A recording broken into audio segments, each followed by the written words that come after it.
Next video is we're gonna have to cut this. Cut it.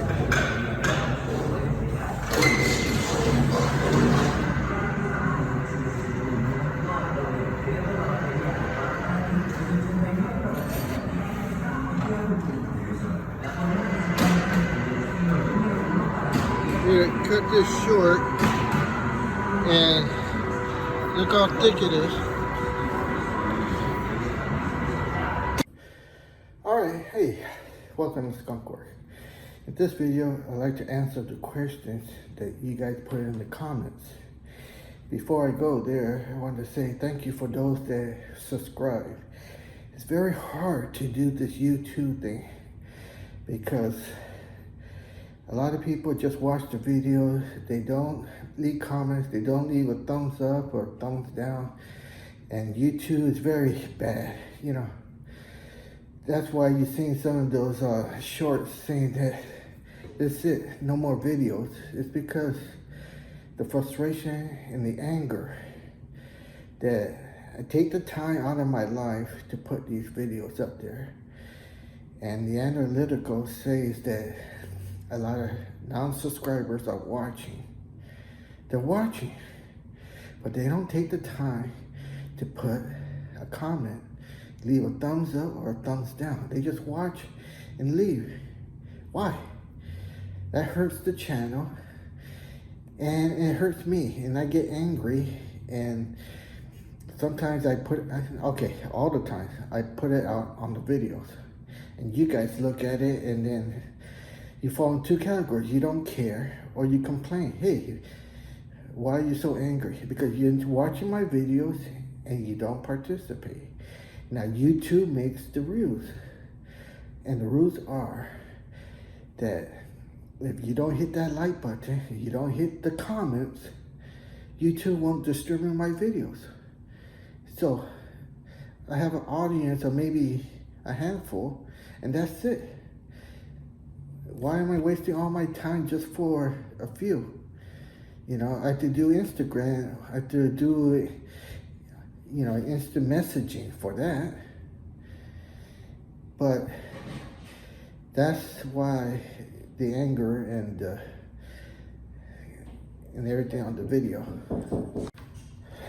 So you can see the frustration in a lot of my videos.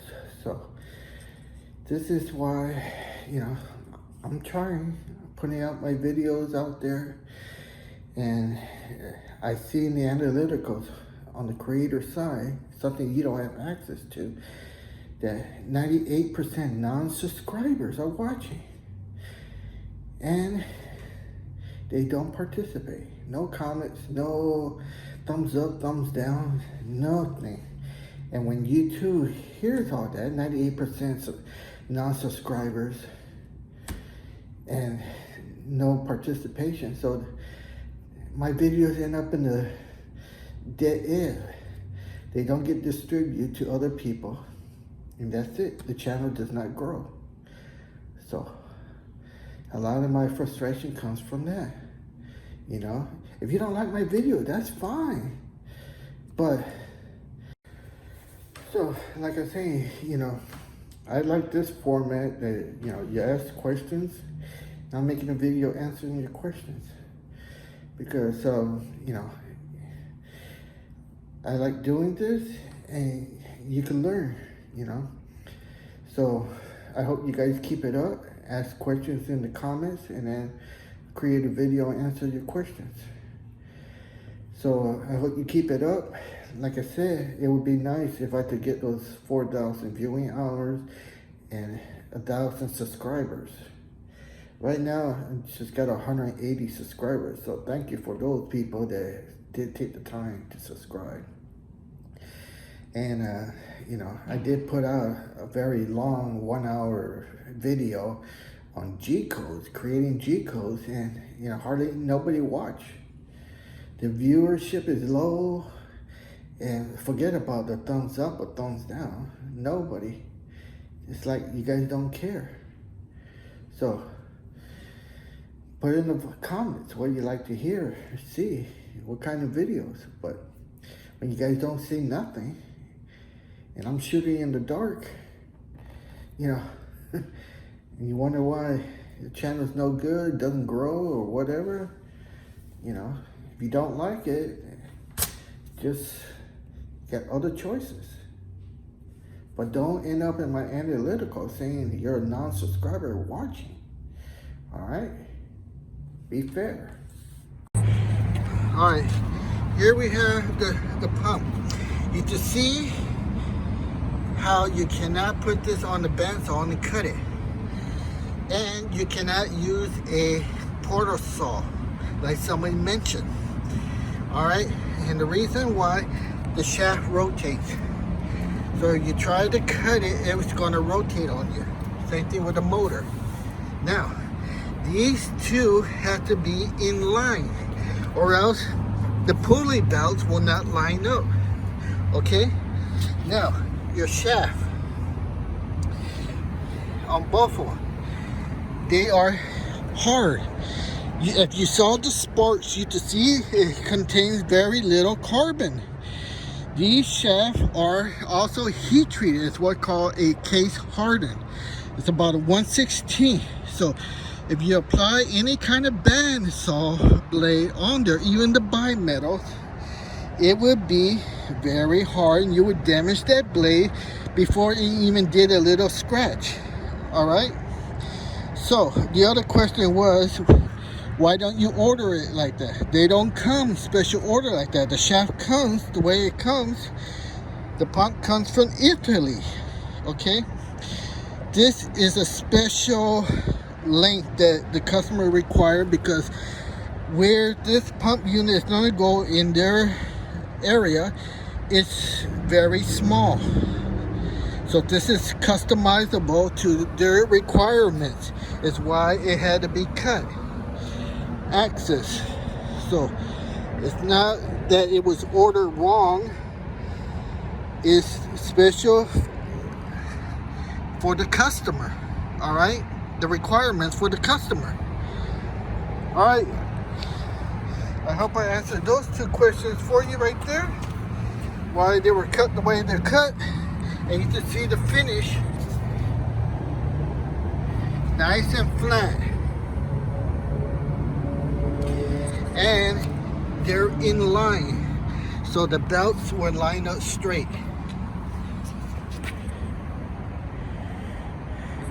And also, you can see the plumbing up here, why this has to be straight and you cannot slide it. If you were going to say, why don't you slide it? The plumbing would not line up. You can see the plumbing will not line up if you slide it more here. So that's why the shaft had to be cut. Alright, here we have the bandsaw. You see there. You see how it's set up and the maximum clamping area. Let's start out with the blade. This is a bimetal blade. It's very expensive. They sell it by the circumference. That's about $120 blade. Again, this will be the clamping. You cannot clamp that motor here. You cannot clamp the pump here, because it's not stable and the shaft rotates. Okay, same thing with your porter cutter bandsaw, the portable one. Somebody mentioned, why don't you cut it with that? For two reasons. One, you don't cut pumping shaft or spindle shaft because it's heat treated. It has what it's called a case hardened, and I'll show you that. Okay, as you see here, this is a pumping shaft or a spindle shaft. They are precision ground and they require very good material. This is a stainless steel. Now, if you put a magnet to it, it will magnetize. So this is a 416 stainless steel. It contains some carbon in it. So when you sell the spark test, you see the little star at the end of the spark. That would tell you it has some carbon in it. Alright, because it's a 416 stainless steel and it contains some carbon in it, it's magnetic, and is capable of getting a case harden. Now, a case harden is when the outside of the steel is hard and the center core is heat treated. The center core is soft. So, what happens here is the outer casing is very hard. I don't know the correct Rockwell, but it's quite hard, and they do this for many reasons. The first reason is for vibrations and cracking, and because this pumping unit operates 24/7 every single day. It's a motor, it's an elevator, it goes up and down. So if it was fully hard, it could crack and break in half. By having just a hard case on the outside, you are able to have the center core of it soft, so the center core will not crack and break.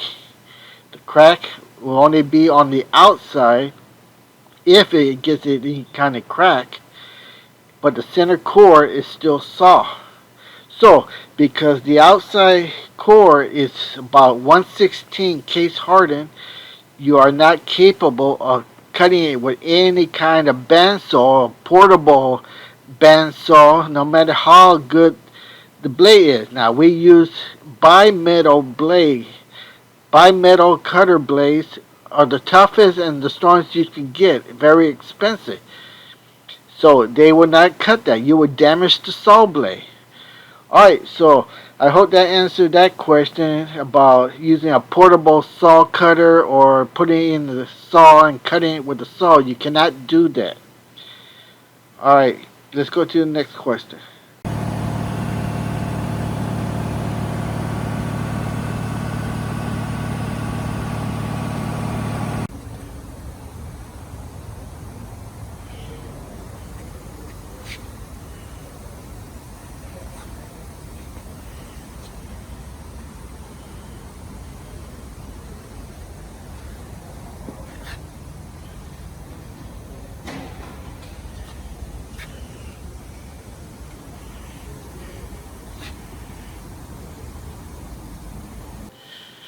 Alright, Greg wanted to know, did I order the wrong motor and pumps?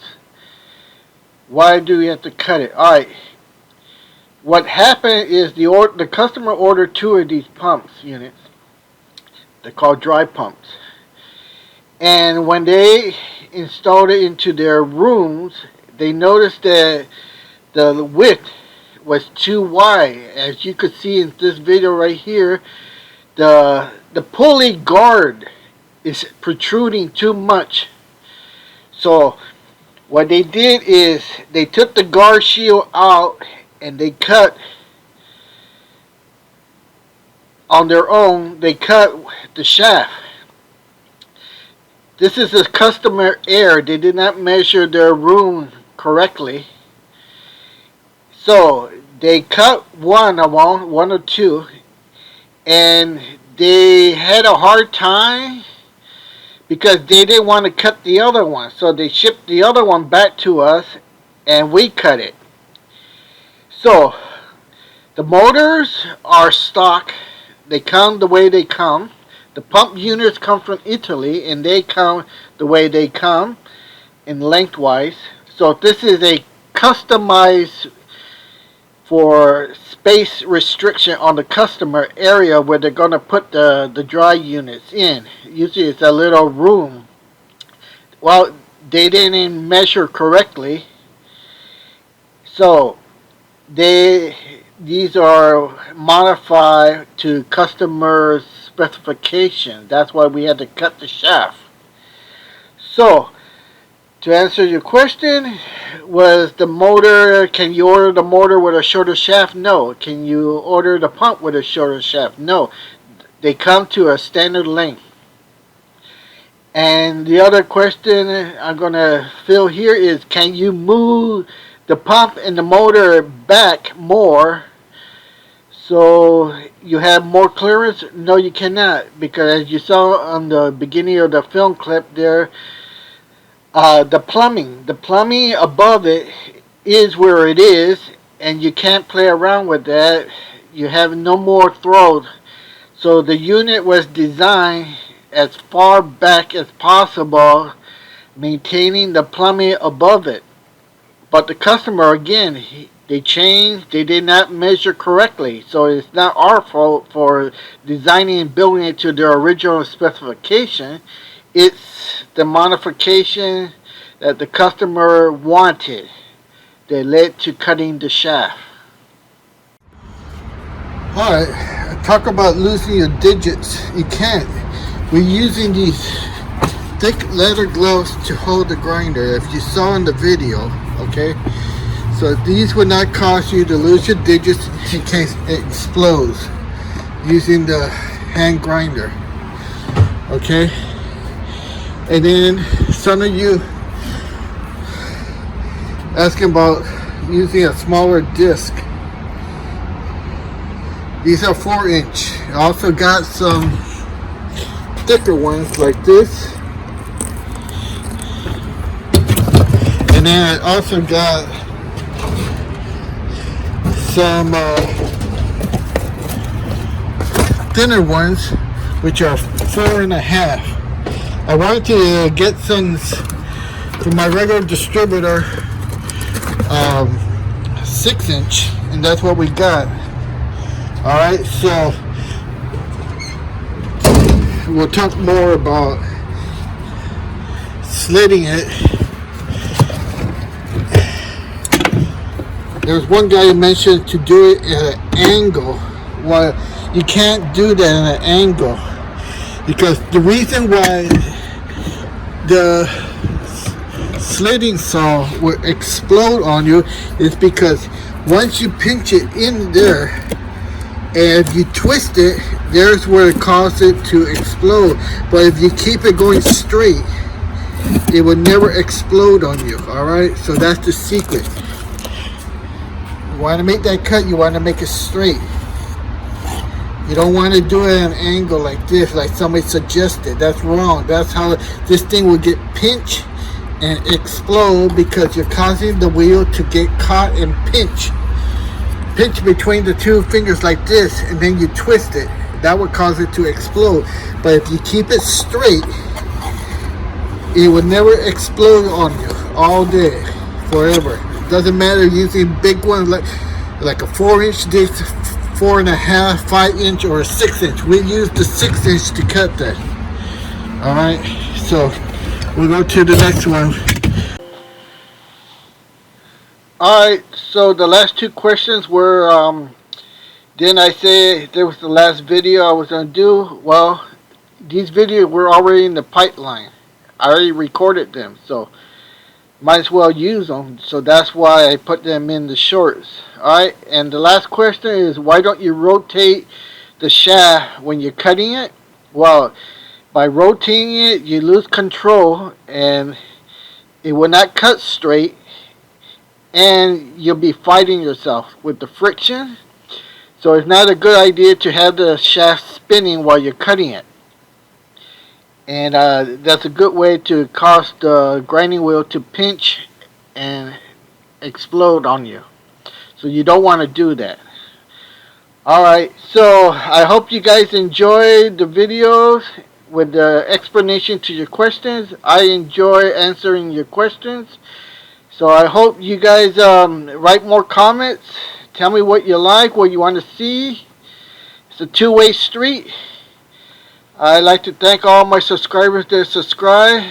We got 10 extra subscribers from this set of videos, so that's not too bad. And thank you very much. Alright, hope you like this video and you hit the comment section and the thumbs up. Thank you.